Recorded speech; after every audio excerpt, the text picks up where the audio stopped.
Imagine it's 1962. You're a 23-year-old machinist in Akron, Ohio. You just got married. Your father sat you down the week before the wedding and gave you the advice his father gave him. Save 10% of every paycheck, put it in a savings account at the local bank. Don't touch it. In 10 years, you'll have a down payment for a house. In 30 years, you'll retire with dignity. You believe him. Because in 1962, this is not just advice, it is mathematics. Your savings account pays 4.5% interest. Inflation runs about 1%. Every year, your money grows in real terms by 3.5%. In 20 years, your purchasing power has nearly doubled, without you lifting a finger beyond making deposits. You do what your father told you. You save. You sacrifice. You skip the new car, the flashier apartment, the vacation. You delay gratification, as you were taught. And when you look at your passbook in 1982, you own your home, you have a pension with your employer, and you have a savings cushion that represents real, tangible wealth. Now imagine a different person. It's 2024. He's also 23. He's also just starting out. His grandfather, maybe the same machinist, gave him the same advice. Save 10%. Put it in a bank account. Don't touch it. He listens. He opens a high-yield savings account. It pays 4.5%, nearly identical to 1962. He feels like he's doing the right thing. But inflation is running at 5%, perhaps higher, depending on who's measuring and what's being measured. Every year, his money is shrinking in real terms. Not growing, shrinking. If he saves $10,000 this year, by next year, its purchasing power is $9,500. The year after, $9,000. He is being penalized for the exact behavior his grandfather was rewarded for. He isn't doing anything wrong. The system changed. This isn't a story about personal finance. This is a forensic examination of how the meaning of money was quietly redefined and how millions of people following rules designed for a previous system are now transferring their wealth to those who understood the new one. And once you see this pattern, you will recognize it everywhere. This isn't accidental, it's structural.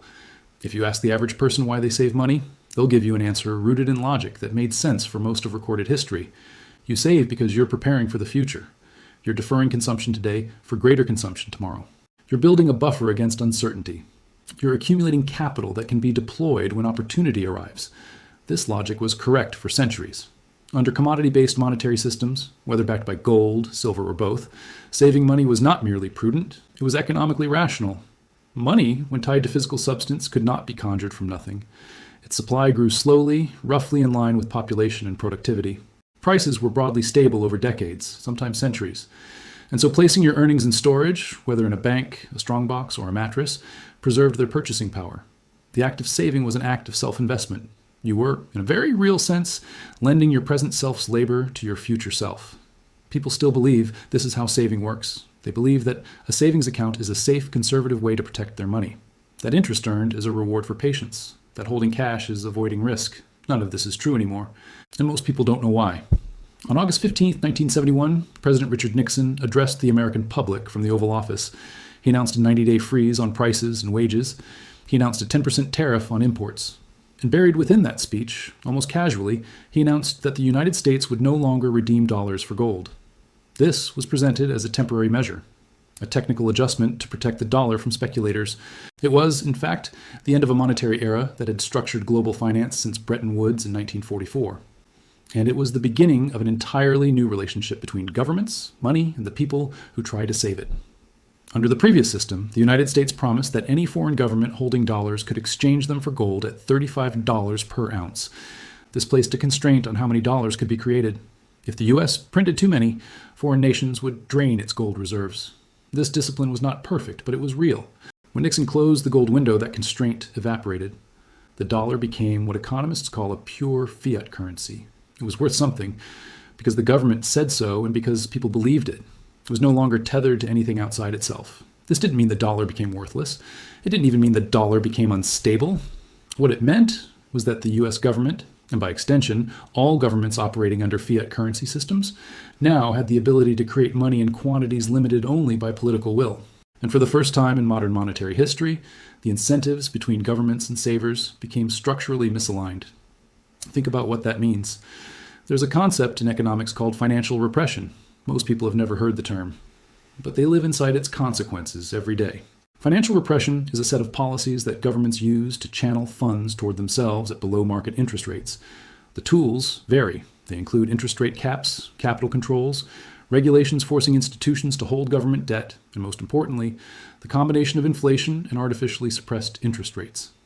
And when a government runs a large debt, it has only a few options to manage that burden. It can raise taxes, which is politically painful. It can cut spending, which is also politically painful. It can default, which destroys credibility and access to credit markets. Or it can inflate away the debt in real terms, while suppressing interest rates below inflation. This last option is the quiet one. It requires no vote. It produces no headline announcing, "Savers will now be taxed 6% per year without consent." It simply happens. And it has happened repeatedly throughout history. After World War II, the United States carried a debt-to-GDP ratio of approximately 120%, higher than at any point in its history. In the 3 decades that followed, the government did not pay down this debt in nominal terms. The debt barely moved, but the ratio of debt to GDP fell dramatically, reaching below 30% by the early 1980s. How? 2 factors. Real economic growth was one, but the larger factor was financial repression. For most of this period, the real interest rate, the rate savers actually earned after adjusting for inflation, was negative, sometimes deeply negative. In 1946, short-term treasury bills yielded around 0.4%. Inflation that year exceeded 18%. Savers who held government bonds lost nearly 1/5 of their purchasing power in a single year. This was not a market failure, it was policy. The war debt did not disappear. It was not paid off. It was transferred from the government's balance sheet onto the backs of anyone holding dollars. This is not theory. This is documented history. Let that sink in. After the war, Americans were encouraged to buy war bonds. They were told it was their patriotic duty. They were told they would be rewarded with safe, reliable returns. And then, for the next 2 decades, their real returns were methodically extracted by the same government that issued the bonds. This is financial repression. It is not secret. It is simply not explained. Let's put numbers to this. Suppose you hold $100,000 in savings. Suppose the interest rate you earn is 2%. Suppose inflation runs at 5%. At the end of the year, you have $102,000 in nominal terms. But prices have risen. What once cost $100,000 now costs $105,000. Your $102,000 now buys what $97,143 bought a year ago. You have lost $2,157 in purchasing power. But here's where it becomes structural. You owe taxes on the interest earned. At a marginal rate of 25%, you owe $500 on that $2,000 of nominal interest. Your after-tax balance is $500. Adjusted for inflation, your purchasing power has fallen to approximately $96,967. You saved $100,000. You did everything your grandfather told you. And you ended the year with the equivalent of $96,967. You were charged for the privilege of lending your money to the financial system. Now extend this over a decade. Assuming sustained negative real rates compounded annually, your $100,000 becomes equivalent to roughly $71,000 in today's purchasing power. You've lost 29% of your wealth, not by speculating, not by taking risk, by doing precisely what the previous generation was rewarded for doing. This is not accidental. It's arithmetic. And the same math that punishes savers rewards debtors.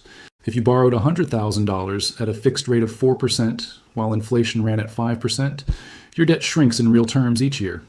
You're being paid in purchasing power to owe money. The largest debtor in the system is the government. That's the mechanism. This pattern is not new. The mechanics are documented across centuries and civilizations. Consider Rome.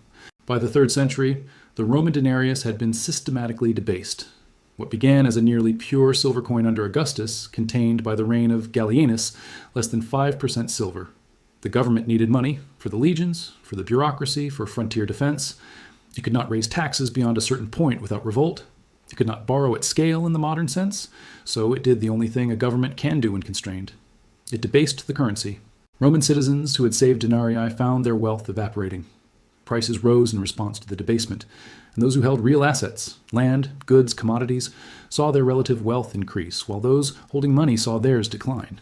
Sound familiar? Consider Weimar Germany. After World War I, the German government was burdened by war reparations it could not pay.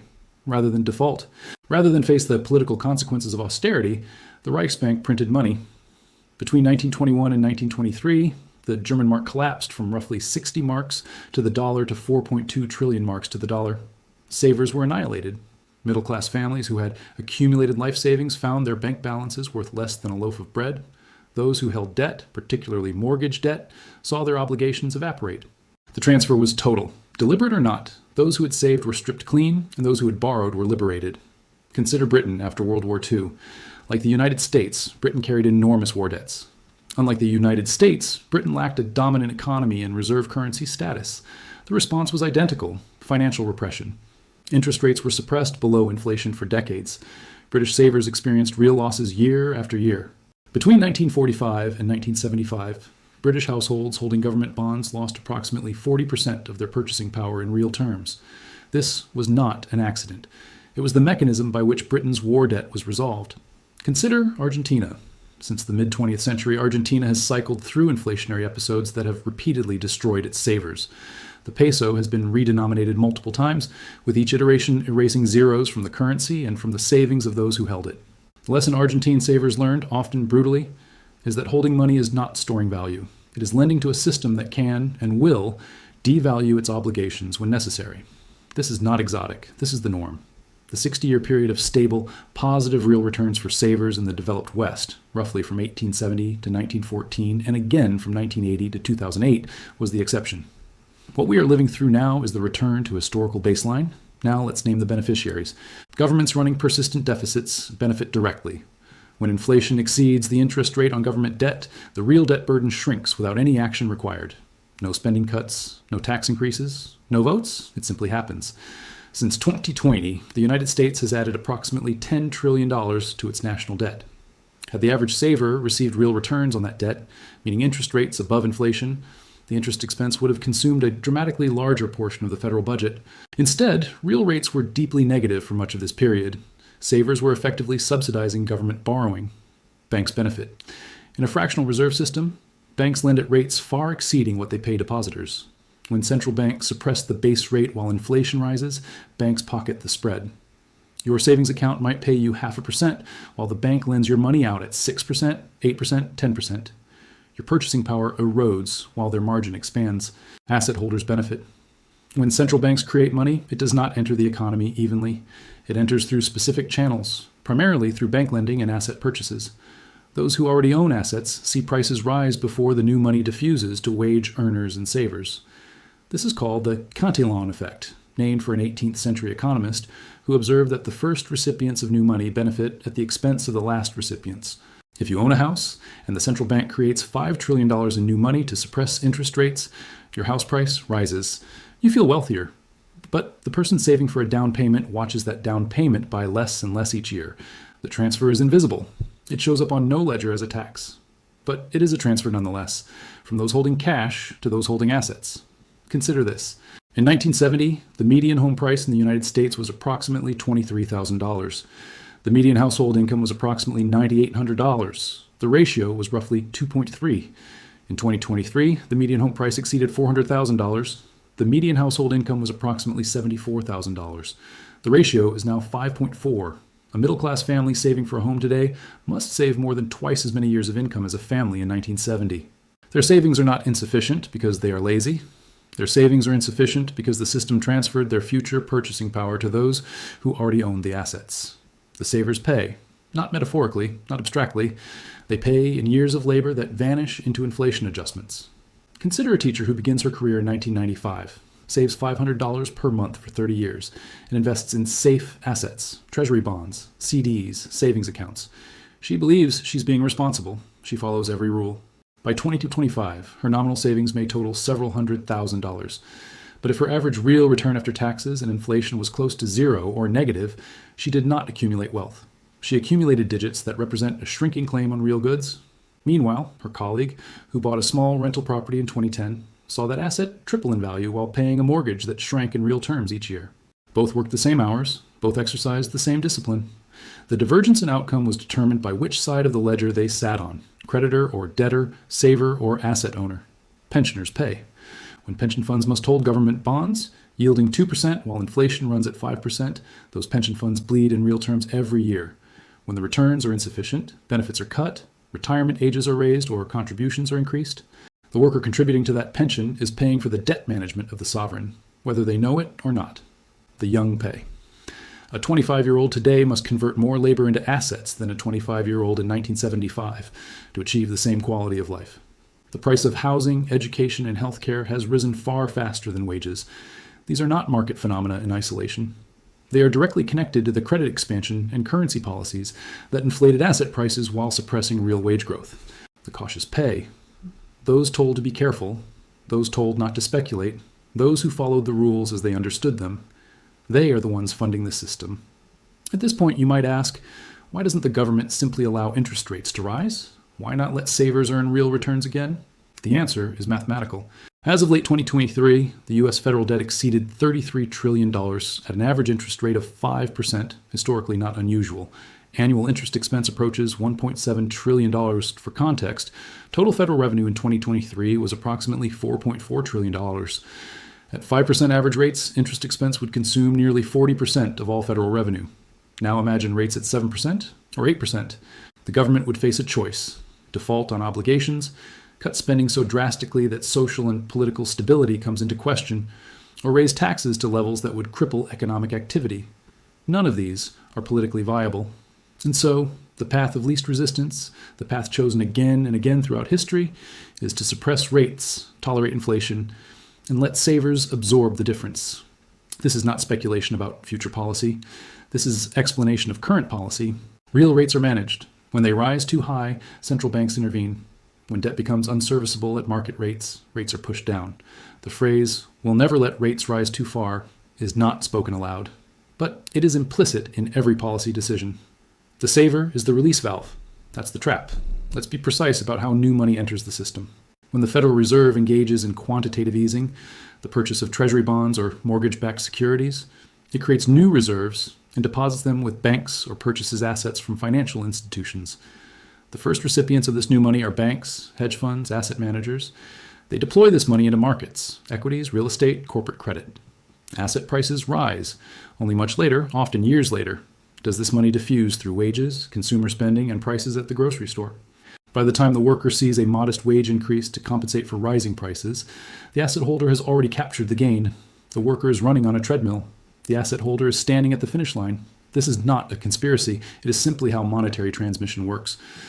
Those closest to the point of money creation benefit first. Those furthest away, savers holding cash, are last in line. In 1720, Richard Cantillon described this effect in detail. 3 centuries later, the mechanism is unchanged. The difference now is the scale. Between 2008 and 2023, central banks globally created more than $25 trillion in new money through quantitative easing programs. That money did not land evenly across the population. It concentrated in asset markets. This is why stock markets can reach all-time highs while middle-class purchasing power stagnates. This is why home prices can triple in a decade, while real wages grow in single-digit percentages. The Cantillon ladder explains what savings account statements cannot, why the prudent saver falls further behind, despite doing nothing wrong. Here is the quiet transformation that has occurred. In a world of positive real interest rates, a saver can remain passive. They can hold cash, earn a return above inflation, and build wealth through patience and discipline. In a world of negative real interest rates, this path is closed. To preserve purchasing power, the saver must take risk. They must enter equity markets, buy real estate, or speculate on alternative assets. They must become an investor, whether they want to or not. This is not empowerment, it is coercion. The person who simply wants to save for their child's education is now forced to make bets on stock prices. The retiree who wants to preserve capital is now forced into dividend stocks or real estate investment trusts. The cautious are pushed into arenas they do not understand, competing against professionals who do this for a living. And when markets decline, as they inevitably do, these forced participants absorb the losses. The financial industry, of course, profits from this arrangement. Every forced investor pays fees: management fees, trading fees, advisory fees. Every forced transaction generates revenue for intermediaries. The shift from saving to investing is a shift from simplicity to complexity. And complexity benefits those who sell navigation services through complexity. Once you understand this, financial advertising takes on a different meaning. You're told to put your money to work. You're told cash is trash. You're told that holding savings is unsophisticated. And these phrases are not neutral. They are the marketing language of an industry that profits when you convert your savings into assets they manage. And the remarkable thing is, they are not entirely wrong. Under current conditions, holding cash is indeed losing. The system has been designed so that there is no passive, safe option. That is not an accident. That is the mechanism at work. Let's address the obvious question. Can this change? In theory, yes. A government could choose to run budget surpluses, reducing debt and allowing rates to rise, accept a deflationary environment where money gains purchasing power, restructure its obligations, defaulting on a portion of the debt. None of these are likely. Budget surpluses require either significant spending cuts or significant tax increases. Both are politically lethal. In the United States, more than 2/3 of federal spending is considered mandatory: Social Security, Medicare, interest on debt. Cutting these requires congressional action that no coalition has achieved in decades. Deflation, while beneficial for savers, is terrifying to debtors, including every homeowner with a mortgage and every corporation with outstanding bonds. A deflationary environment would trigger defaults, bank failures, and likely depression. No central bank in modern history has voluntarily pursued deflation. Default is the nuclear option. It destroys credibility, locks the government out of credit markets, and causes immediate financial chaos. It has been done, Argentina, Russia, Greece, in effective terms, but always at enormous cost. There is no clean exit. The path of least resistance is the path that continues. Suppress rates, permit inflation, slowly transfer wealth from savers to debtors, and manage the process with enough sophistication that the transfer remains invisible to most. At this point, there are only three options. You protect yourself by converting savings into assets that benefit from inflation. You remain in cash and accept the erosion. You exit the system entirely, a choice available to very few. None of them are painless. That's the trap. Let's put a final number on this. The US dollar has lost approximately 87% of its purchasing power since 1971, when the gold window closed. What cost $100 in 1971 costs approximately $760 today. If you had saved $100,000 in 1971 and held it in cash, you would still have $100,000 in nominal terms, but its purchasing power would be equivalent to roughly $13,000 today. That is not an investment loss. That is not market risk. That is the erosion engineered by policy. Meanwhile, an ounce of gold that cost $35 in 1971 trades at approximately $2,000 today. A median home that cost $25,000 in 1971 now costs over $400,000. The money didn't disappear. It flowed from those holding currency to those holding assets. This is the silent tax. It is not collected by the IRS. It does not appear on any receipt. It is simply extracted year by year through the differential between the return on savings and the rate of inflation. Economists have a term for this, the inflation tax, but that term makes it sound technical, neutral, almost accidental. It is not accidental. It is the deliberate management of a debt load that cannot be serviced at real rates. It is the socialization of fiscal imbalance, and the people who pay it are precisely those who followed the rules that no longer apply.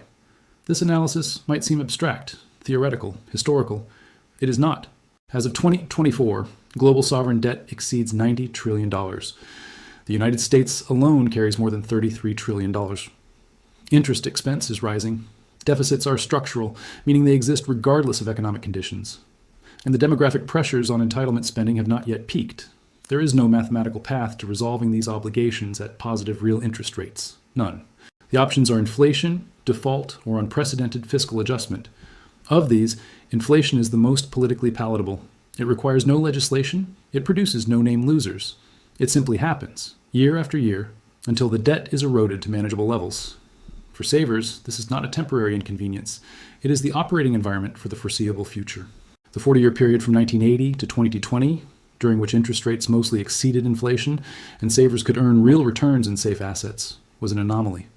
It was made possible by declining inflation expectations, a favorable demographic structure, and manageable debt levels. Those conditions no longer exist. The playbook used by our grandparents, save, be patient, earn interest, was designed for a system that ended in 1971. We are now 50 years into a different system, and most people are still following the old playbook. Let's step back and see the pattern clearly. A government accumulates debt beyond its capacity to service at market rates. Rather than default or restructure, it suppresses interest rates below inflation. Savers holding cash and fixed income assets experience negative real returns. Debtors, including the government, see their obligations shrink in real terms. Wealth transfers from those who saved to those who borrowed. This process continues until the debt is reduced to sustainable levels or the currency collapses from loss of confidence. This pattern has repeated in Rome, in Britain, in Germany, in Argentina, in dozens of nations across centuries. It is now repeating in the developed West. This is not opinion, it is observation. The mechanism is documented. The incentives are clear. The mathematics are inescapable. The saver who does not understand this pattern is not stupid. They are simply operating on information that was true in their parents' era and is no longer true today. This is historical and educational analysis, not financial or investment advice. Each person's circumstances differ. What matters is understanding the environment in which you operate. Saving money was once the foundation of household stability. It was the advice of fathers to sons, of grandmothers to granddaughters. It was the way a disciplined life translated into accumulated wealth. That translation no longer works, not because saving is wrong, not because discipline lost its value, but because the monetary system in which those savings sit has been restructured to extract from savers and transfer to debtors. This is not a conspiracy. It is not hidden. It is simply not explained. The mechanism operates in plain sight in interest rate decisions, in quantitative easing programs, in inflation statistics. Anyone can see it who knows where to look. But most people never look. They follow the advice they were given. They save responsibly. And they watch their purchasing power decline year after year, wondering why the formula stopped working. The pattern is already in motion. For those who see it, the question is not whether this is happening. The question is what you do once you understand it. History doesn't repeat, but it rhymes. And the rhyme is growing louder. This channel exists to autopsy these systems before they complete their transfers. If this lens was useful, subscribe. Most people never see these patterns until it's too late.